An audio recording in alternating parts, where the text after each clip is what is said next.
বাংলাদেশের নতুন কারিকুলামের শিক্ষা ব্যবস্থায় আছে কিভাবে ডিম ভাজতে হয়, ভাত তরকারি কিভাবে রান্না করতে হয়, সেটি হাতে কলমে শেখানো হবে স্কুলেই। শিক্ষার্থীরা এখন লেখাপড়ার চেয়ে নাকি মোবাইলেই বেশি সময় কাটায়। আগের মতো নেই আর পরীক্ষা। আগের নিয়মে পরীক্ষা না থাকায় অভিভাবকদের মধ্যে দেখা যাচ্ছে ক্ষোভ। এ নিয়ে চলছে নানা বিতর্ক, হচ্ছে আন্দোলন। তবে কি নতুন কারিকুলাম শিক্ষার্থীদের ভবিষ্যৎ ধ্বংসের দিকে এগিয়ে নিয়ে যাবে? যেখানে শিক্ষা জাতির মেরুদণ্ড, তবে কি সেটাই ভেঙে যাচ্ছে?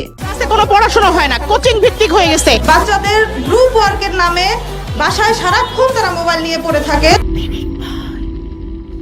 নতুন কারিকুলাম নিয়ে একটা ব্যাপার খুব বেশি শোনা যাচ্ছে যে নতুন কারিকুলাম নাকি শিক্ষার্থীদের পাঠ্য বই পড়ার প্রতি আগ্রহ কমাচ্ছে। কেননা আগের মতো নেই আর পরীক্ষা। পরীক্ষা মানে আমরা জানি সারা রাত এক করে মুখস্থ করা। এইসব পরীক্ষার কারণে অনেক শিক্ষার্থী এতটাই চাপে থাকে যে তারা অনেক সময় ডিপ্রেশনে চলে যায়। রেজাল্ট খারাপ হলে তো অনেকে সুইসাইডও করে। শিক্ষার্থীদের উপর চাপ কমানো ও মুখস্থ নির্ভরতা কমানোর লক্ষ্যে এই নতুন শিক্ষাক্রম চালু করেছে সরকার। তাই বলে এই নয় যে শিক্ষার্থীরা ক্লাসে শুধু যাবে আর আসবে, কোনো লেখাপড়াই আর করবে না। তবে তৃতীয় শ্রেণীর আগ পর্যন্ত স্কুলে কোনো পরীক্ষা রাখা হয়নি। পুরোটাই হবে শিক্ষণকালীন মূল্যায়ন। অর্থাৎ শিক্ষার্থীরা বিভিন্ন বিষয়ের উপর কতটা দক্ষ হয়ে উঠেছে সেটা তাদের উপস্থাপনের মাধ্যমে যাচাইয়ের ব্যবস্থা থাকবে। এছাড়া অ্যাসাইনমেন্ট সহ বছরব্যাপী বিভিন্ন কার্যক্রমের মাধ্যমে এই মূল্যায়ন করবেন শিক্ষকরা। বাংলাদেশের নতুন কারিকুলাম সম্পর্কে বিস্তারিত জানতে হলে এই ভিডিওটির পার্ট 1 দেখে আসতে পারেন। আমি সেই ভিডিওটির লিংক এই ভিডিওর ডেসক্রিপশন ও ফার্স্ট কমেন্টে পিন করে দেব।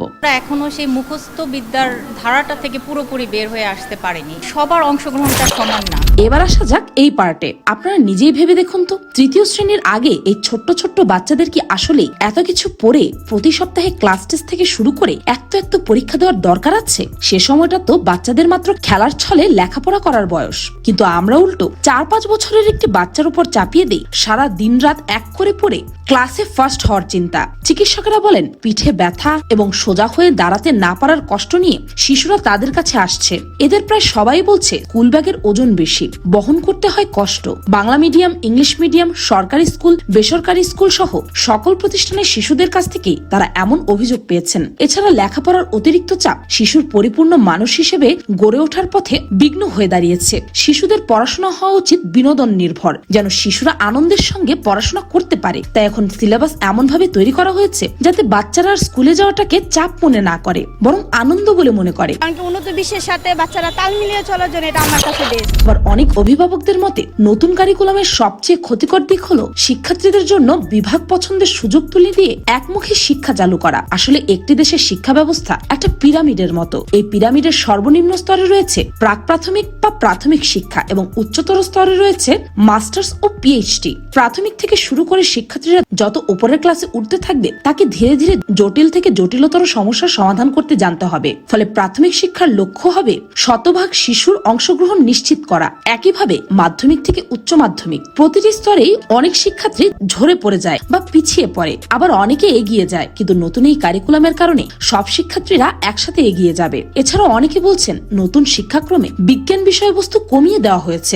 পরিমাত্রায় পরিবর্তন করা যায় না। কাজে যা হচ্ছে সেটার ক্ষেত্রে কোনো লজিক, কোনো যুক্তি, কোনো বিধিবিধান মানা হয়নি। তবে এটি পুরোপুরি আমাদের ভুল ধারণা। বরং নতুন শিক্ষাক্রমে 6ষ্ঠ থেকে 10ম শ্রেণী পর্যন্ত সব শ্রেণীতে বিজ্ঞান বিষয়ের জন্য অপেক্ষাকৃত বেশি সময় রাখা হয়েছে। কাজেই সার্বিক দিক দিয়ে আগের চেয়ে বিজ্ঞানের গুরুত্ব বেড়েছে, বিষয়বস্তুর পরিধিও বেড়েছে। কারিকুলামটা তারা বারবারই বলছে ফিনল্যান্ডের মতো হয়েছে, কিন্তু ফিনল্যান্ডের মাথা পিছু আয়, প্রতি বর্গ জনসংখ্যা সবকিছু চিন্তা করেই কিন্তু কারিকুলামটা প্রণয়ন করা উচিত ছিল। ইংল্যান্ডের শিক্ষাক্রমে 9ম শ্রেণীতে বিষয় বাছাইয়ের সুযোগ আছে, কিন্তু বাংলা মিডিয়ামে তা রাখা হয়নি বলে যে কথা ছড়ানো হচ্ছে সেটাও ভুল। প্রচলিত ইংলিশ মিডিয়ামের শিক্ষাক্রম ও ইংল্যান্ডের জাতীয় শিক্ষাক্রম এক নয়। ইংল্যান্ড সহ পৃথিবীর বেশিরভাগ দেশের শিক্ষাক্রমে 9ম আর ক্ষেত্র বিশেষে 10ম শ্রেণী পর্যন্ত বিষয় নির্বাচনের সুযোগ থাকে না। বিজ্ঞান শিক্ষাকে খাটো করতে বিজ্ঞান বিভাজন 10ম শ্রেণী পর্যন্ত তুলে দেওয়া হয়েছে। কিন্তু সঠিক তথ্য হলো 9ম শ্রেণীতে পৃথিবীর প্রায় কোনো দেশেই বিভাগ বিভাজন হয় না। 10ম বা একাদশ শ্রেণীতে গিয়ে সাধারণ বিষয়ে নির্বাচনের স্বাধীনতা দেওয়া হয়। আবার অনেকের দাবি প্রচুর উপকরণ কিনতে হয়, যার কারণে শিক্ষার ব্যয় অনেক বেড়ে গেছে।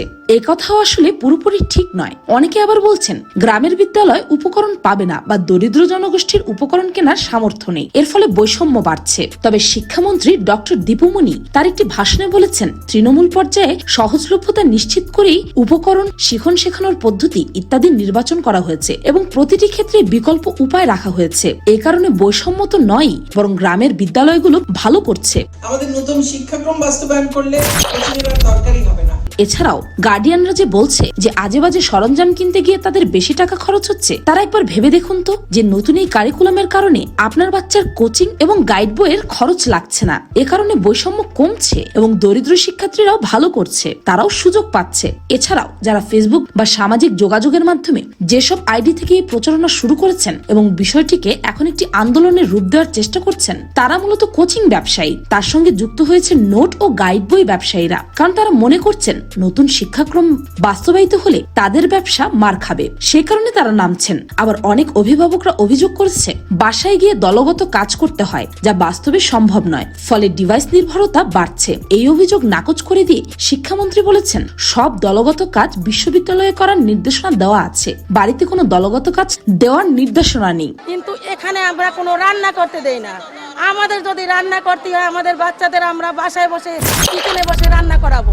বাঙালি বাবা মা আসলে চায় বাচ্চাদের সারাদিন বসে বসে পড়া মুখস্থ করার শব্দ শুনতে, আর আজকাল সেটা শোনা যাচ্ছে না বলেই তারা ভাবছেন বাচ্চারা হয়তো কিছুই পড়ছে না, কিছুই শিখছে না, সারাদিন নাকি তারা মোবাইলই চালাচ্ছে। ছোটবেলায় যেমন আমাদের মায়েরা বলতো এই পড়ার শব্দ যেন রান্নাঘর থেকে শুনতে পাই, কিন্তু এই নতুন কারিকুলাম নিয়ে এখন অভিভাবকরা যা ভাবছে সেটা কিন্তু মোটেও ঠিক নয়। আর কোনো বাচ্চাই 24 ঘন্টা লেখাপড়া করে না, বিশেষ করে আজকের এই দিনে যেখানে বাচ্চারা already PUBG, free fire, TikTok, ইনস্টাগ্রামে অলরেডি আসক্ত। তার জন্য কি নতুন কারিকুলামকে দোষ দেওয়া উচিত হচ্ছে? আবার অনেকে বলছেন তাদের বাচ্চারা নাকি এই মোবাইলের কারণে খারাপ ভিডিও দেখছে। আমার বাচ্চা অ্যাসাইনমেন্ট করার নামে মোবাইল নিচ্ছে, আমি কি তাকে চেক দিতে পারবো যে সে অ্যাসাইনমেন্ট করতেছে না পর্নোগ্রাফি দেখতেছে নাকি গেমস ডাউনলোড করতেছে?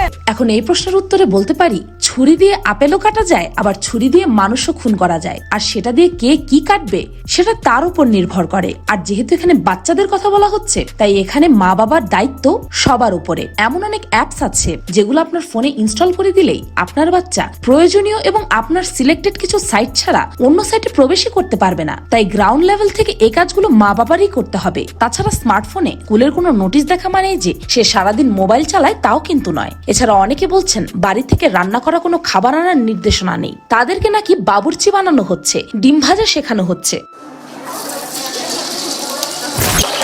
এখন যারা এটা বলছে তাদের কাছে একটা প্রশ্ন, আপনাদের মধ্যে কারা কারা সঠিকভাবে ডিম ভাজতে পারেন?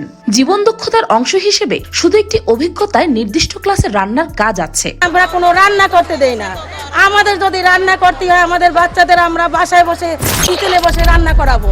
আর আপনারা নিজেরাই ভেবে দেখুন না, ছেলে হোক বা মেয়ে, রান্না করা জানাটা সবার জন্যই জরুরি। এটা যে শুধু মেয়েদের কাজ তা তো নয়। দেশের বাইরে সবাই নিজের রান্না নিজে করে খায়, সেখানে রান্না জানা তো দোষের কিছু নয়, উল্টো ভালো হয় যদি সবাই রান্না জানে। গণিতে অনুশীলনের সুযোগ নেই বলে অনেকে অভিযোগ করছে। যারা এখানে আসলে কিছুই শিখছে না, তারা নকল করতেছে। কিন্তু নতুন কারিকুলামে প্রতিটি গণিতের ধারণা এখন প্রায়োগিক ক্ষেত্রে বাস্তব পরীক্ষা ও ব্যাপক অনুশীলনের ব্যবস্থা করা হয়েছে। আবার অনেকে কন্ট্রোভার্সি তৈরি করার জন্য বলছে ধর্মীয় শিক্ষায় লিখিত পরীক্ষা রাখা হয়নি, এটি সম্পূর্ণ ভুল।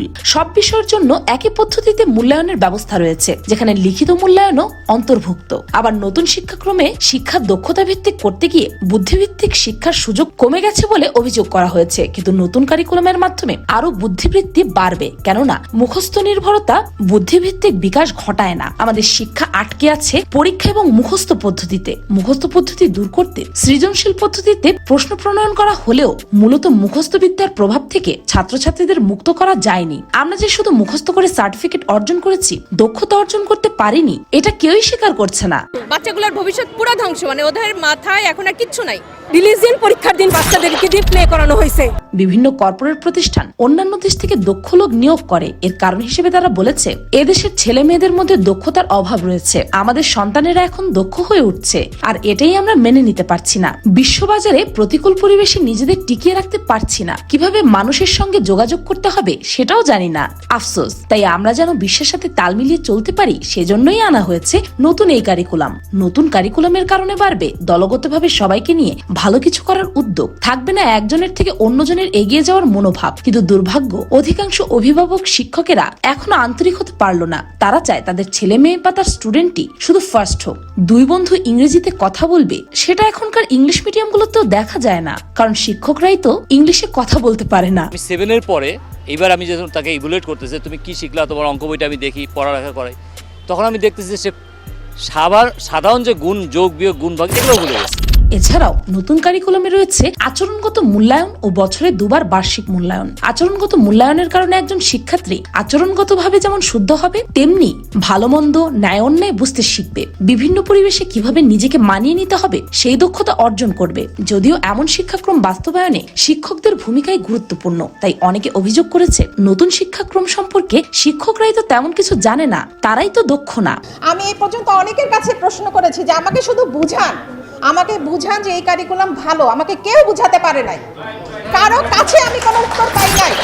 আমাদের দেশের স্কুল কলেজগুলো বিদেশের স্কুল কলেজের মতো উন্নত না, কিন্তু আমরা কজন মানুষ জানি যে ইতিমধ্যে শিক্ষকদের অনলাইন অফলাইনে নানান প্রশিক্ষণের ব্যবস্থা করা হচ্ছে। কিভাবে পড়াতে হবে, কিভাবে মূল্যায়ন করতে হবে, তার স্পষ্ট গাইডলাইন দেওয়া হয়েছে। আস্তে আস্তে আমাদের দেশের স্কুল কলেজগুলোর আরো আধুনিক ও উন্নত করার কথাও ভাবা হচ্ছে, কিন্তু এগুলো তো আর একদিনে সম্ভব নয়। যেসব দেশ এখন লেখাপড়ার দিক থেকে এত উন্নত হয়েছে, তারাও তো একদিনে হয়নি। সেজন্য আমাদের একটু ধৈর্য ধরতে হবে। উঠতেছি কিন্তু আসলে না, সারা রাত মোবাইল টিপে সে কি শিখতেছে ওখান থেকে আমি কিছুই জানি না, বলে আম্মা মোবাইলে সব চলে আসে পড়াশোনা। টিচারদের সঠিক ট্রেনিং নিতে হবে, তবে এর মানে এই না যে ধৈর্য হারিয়ে ফেলে এত সুন্দর একটি শিক্ষা কারিকুলাম আমরা হাতছাড়া করে দেব শুধুমাত্র আমাদের বস্তা পচা চিন্তা ভাবনার কারণে। ভিডিওটি ভালো লাগলে আপনার ফ্রেন্ডস এন্ড ফ্যামিলির সাথে শেয়ার করে তাদেরকেও এই বিষয়ে সচেতন করে দিন। আর যারা এই নতুন কারিকুলাম সম্পর্কে কিছু না জেনে বুঝে মন্তব্য করছে, তাদের কাছেও এই ভিডিওটি অবশ্যই পৌঁছে দিন। এই ভিডিওটি আমি পিনিক পায়ের অফিসিয়াল ফেসবুক পেজেও আপলোড করব, যেন আপনারা সবাই